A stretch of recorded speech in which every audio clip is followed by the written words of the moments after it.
សូមគោរពនិងសួស្តីបងប្អូនទាំងអស់គ្នាបានដឹងហើយថានៅថ្ងៃទី5 ទី6 ខែកក្កដាខាងមុខនេះសមាគមសាមគ្គីភាពដើម្បីការអប់រំបានបង្កើតកម្មវិធីសប្បុរសធម៌ក្រមរដ្ឋាភិបាលរួមគ្នាដើម្បីអនាគតកុមារសៀមរាបដែលយើងនឹងធ្វើឡើងនៅសាលាបឋមសិក្សាមេត្តាករុណាក្រពើស្ថិតនៅក្នុងភូមិក្រពើសង្កាត់បាឡាំង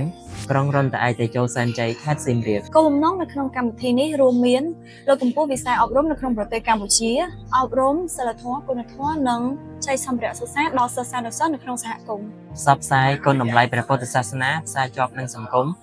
និងចុងក្រោយសមាធិអប់រំចិត្ត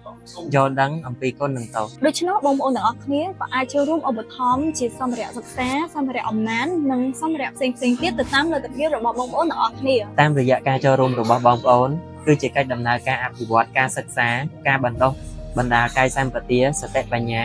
និងសិលធម៌គុណធម៌តាមរយៈការអប់រំទាំងអស់គ្នាដើម្បីស្នាមញញឹមកុមារ